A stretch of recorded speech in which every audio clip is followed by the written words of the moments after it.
السلام عليكم ورحمة الله وبركاته. مرحبا أهلا وسهلا، أرحب بكم جميعا در ربي زده کړې آنلاین مرکز څخه راغلاست. نن زموږ شپږم درس دی. دویمه وحده شروع کوو. زموږ لومړی وحده په 15 درسونو کې خلاصه شوه او دا زموږ شپږم درس دی فکر کوم. التسلیة ساتیري ته وایي، سرګرمي، هابیز انګلیش کې ورته وایي، یعنې سرګرمیانې، لوبې، ساتیري، د ټول لوبې دې کې راځي. دي بعض معلومات دي. التسلية لوبي، الرياضة لوبي، موسيقي، رحلات سياحة، زيارة الآثار، د پخواني آثارو زيارة سياحات. أي صورة فيما سبق تحبها أكثر ولماذا؟ پاس تصویرونو کې کم تصویر خوښ شو او ولې؟ دلته جواب تاسو ولیکئ. البته تمرینونه د تاسو ته پرېږدم، تاسو باید خپله حل کړئ. کتاب تاسو سره شته. راځو خپل محاورې ته. استمع و اقرأ. دلته د په مابین کې محاوره ده. بدر وأمل في معرض الهوايات يزوران المعرض ويقابلان المرشد وبعض المشاركين. بدر او امل دا خو نمونه دي. بدر او امل فی معرض، اول به دا لغتونه معنا کړو. معرض نندارتون ته وایي. نندارتون. هوايات دا چیرته چې عکسونه تصویرونه وي، دي تصویرونو کې ګورئ کنه، دې ته انګلیش کې ګالري وایي. هوايات ګالري، یعنی معرض الهوايات د نندارتون ګالري. د ویو بخي د ګالري نندارتون، یعنی د تصویرو نندارتون. يزوران المعرض ويقابلان المرشد. مرشد دا د نندارتون کس ته وایي، نفر ته وایي. وبعض المشاركين او نور مشارکین.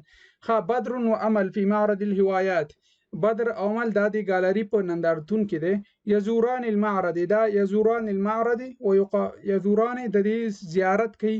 المعرض د نندارتون زیارت کوي. ويقابلان او مخامخ کیږي. المرشد دا مرشد د نندارتون سړی سره، راهنما سره. وبعض المشارکین او نور خلکو سره. محاوره شروع کوي. لو سمحت، که اجازه مو وي. کم جناحا في المعرض. کم جناحا في المعرض. جناحا دلته معنا ورکوي حصې، بخشونه. کم جناحا في المعرض، په نندارتون کې څو حصې دي، څو برخې دي، یعنی څو برخو نه تشکیل دی. دا ورته وایي فيه اجنحة كثیرة، ډېرې حصې دي پکې. منها د هغې نه الرسم، رسم دی. الرياضة سپورت دی، لوبې دي. الخط العربي، عربي خطونه دي. وجميع العملات وجمع العملات او سکې دي، سکې ګردې پیسې، سکې الى الاخر او نور شیان دي. درې ورته وایي وهل في المعرض جناح للتدبير المنزلي. آیا د کور ساتنې لپاره هغه شته، کومه حصه شته په دې نندارتون کې، په دې ګالریانو کې؟ راځو پنځم ته. سنأخذ جولة في أقسامه المختلفة. سنأخذ جولة في أقسامه المختلفة. منګه اخلو جوله چکر ته وایي. منګ په دې مختلفو حصو کې، مختلف برخو کې منګه یو چکر وهو. مرشد ورته وایي تفضل، مهرباني وکړئ تاسو دواړه. ما رأيك يا بدر في المعرض. بدر ستاسو رایه ده په دې نندارتون کې، یا د دې نندارتون په اړه ستاسو رایه ده؟ بدر ورته وایي جمیل و رائع، ښایسته، ښکلی او ښایسته دی دا نندارتون. وعجبت، زما خوښ شو. به کثیر، زما ډیر خوښ شو. وانت او ستا. وانا ايضا، او زما هم خوښ شو. انها جولة ممتعة ومفيدة، دا ډیره ښه او مفیده، مفید چکرو. جولة چکر ته وایي. راځو اتحدث عن هواياتي المفضلة ثم اكتب عنها. هوايات، هوايه دا هابي ته وایي، یعنی ساتیري. ستاسو د خوښې ساتیري کومه یوه ده، دې ته انګلیش کې هابي وایي. هوايه هابي ته وایي.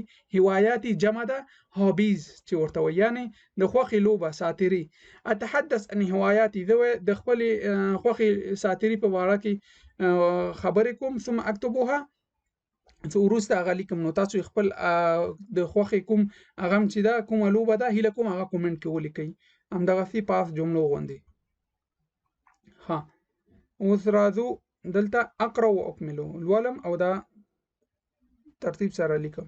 ها لغة العرب دلته سره دي اللغة العربية د العربو لغه چې ده ژبه چې ده اللغة العربية. خط العرب د عربو خط چې ده الخط العربي عربي خط دی.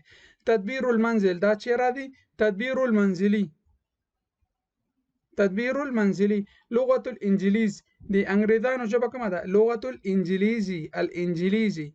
ثقافة العرب ثقافة العربي. ثقافة الإسلام الإسلامي.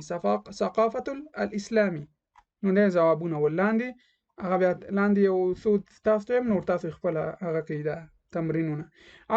عدد المشاركين 10 د ګډونوالو تعداد دا لفظ دي لفظ ګډونوال دي. عدد المعارض 8 عدد المعارض 8 د نندارتونونو عدد چې دی دا 8 دي. عدد المتسابقين د مسابقه یا د سیالي کوونکو تعداد دا څو دی 7 دی. عدد اللوحات 4 د لوحو تعداد دا 4 دي. الحوايات كثيره ساتری چې دي دا ډېرې دي. قابلت 4 ما 4 سره ملاقات وکړو. زرت 8 اتمې ولیدل. فاز 3 درې کامیاب شول. اشتريت 4 4 مې واخیستل. أمارس 3 وبخي. قابلت بعد المشاركين زرت كل المعارض ما زیارت کو د ټول نندارتونونو. نو دلته فاده دا درې مثالونه هیله کوم چې تاسو ولیکئ. که څه مشکل وي کومنټ کې بیا وایئ. دلته ګوره فاده 3 درې کامیاب شول تاسو دلته یو بل شی ولیکئ. فاده 5 فاده 50 او لاندې هم تاسو ولیکئ. اقرأ الولم. ما رأيك كيف ترى هل تحب. لاندې جملونه به مرسته اخلي او پاس به دا لیکئ. اوس مثلا لاندې جوابونه دي. بدر هل تحب كرة القدم. آیا ستا فوټبال خوښیږي. احمد ورته وایي نعم احب كرة القدم وانا معجب بها. زما هغه خوښه ده. او باسکټبال په اړه دې څه هغه ده څه نظر دی. احمد اراها لعبة مملة. زما دا یو ستړې لوبه ده دا ګڼمه یا ماته یو ستړې لوبه ښکاري. وليست ممتعة او ښه لوبه نه ده. لست معجب بها زما خو نه خوښیږي. اسأل جاري او زميلي زه خپل ګاونډ یا ملګري نه پوښتنه کوم عن الهوايات د ساتریونه والالعاب او د لوبونه التي يحبها چې د هغې خوښیږي والتي لا يحبها واغه چې نه خوښیږي. ما رأيك كيف ترى هل تحب. پاس مثالونه به مرسته واخلئ او دلته به ولیکئ. لاندې مثال الشباحة القراءة الرسم المراسلة الجر. نو دینه به تاسو مرسته واخلئ دې کلماتونه او تاسو به پوښتنه وکئ. دغه یو څو کلمې تاسو کومنټ کې ولیکئ. اقرأ الولم. جميل دا خو ټول تکرار شوي دي. جميل ښایسته. ممتعا ښه. جيد ښه. سهل آسان. انا احبه زما هغه خوښیږي. انا افضله زما هغه ما لپاره غوره دی. انا معجب به یعنی زما خوښیږي زما لپاره ښه دی. قبیح بد. ممل ستړی. سیء بد. صعب سخت. انا لا احبه زما نه خوښي. انا لا افضله زما لپاره غوره نه دی. انا لست معجبا به زما هغه خوښ نه دی. اقرأ واتحدث مكمل الجمل ثم اكتبها. دا ستاسو کار دی. البته لاندې جوابونه لیکلي دي. معجب به حدثا. معجب به كرة القدم. قال لنا مونږ ته وویل شو انا معجب بكرة القدم و زما خوښیږي فوټبال. انا احبها دغه سره مینه لرم. چا سره؟ فوټبال سره. حدثنا عن اعجابه بكرة القدم. حدثنا عن اعجابه بكرة القدم. من خبرې وکړې عن اعجابه د هغې د خوښې په اړه مونږ ته یعنی وایي د فوټبال د خوښې په اړه. السباحة. اوس دا ګوره معجب به دې ته دا جمله شوه. حدثنا عن دا شوه. اوس لاندې دا یو شته لاندې دوه تاسو وکړئ. قال لي انا معجب بالسباحة انا احبها. حدثني عن اعجابه بالسباحة. دا لغتونه خو تکرار دي نو د دې معنا نه کومه. درس زیات شو نو دغه مثالم دغه تمرینم تاسو وکړئ. أكمل كما في النموذج وډک کړئ څنګه چې په مثالونو کې دي.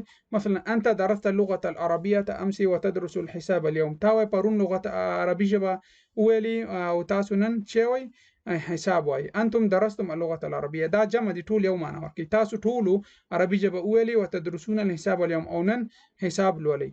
هم درسوا اللغة العربية أمس. هغوی پرون عربي ژبه وویلې ويدرسون الحساب اليوم او حساب نن لولي. خو دغه چې کوم مثالونه دي هیله کوم دا تاسو دوه هغه دی یو دا دی او دا ده نو دا تاسو کومنټ کې وکړئ او دا نوې بل درس ان شاء الله فی الحال دلته بس کوو. که څه مشکل سوال که څه مشکل پوښتنه وي هیله کوم کومنټ وکړئ. تاسو نه هیله کوم چې فیسبوک کې مونږ سره حتما درسونه شیر کوئ او یوټیوب کې هیله کوم چې چینل یو سکرین شاټ واخلئ او فیسبوک کې دوستانو سره په سټوري کې شیر کړئ او بیا هم ویډیو لایک او شیر مه هیروئ. که څه نظر وي کومنټ وکړئ او هر څه پوښتنه وي کومنټ کولای شئ. نو تر بل درسه پورې تاسو په الله سپارم. والسلام علیکم ورحمة الله وبرکاته.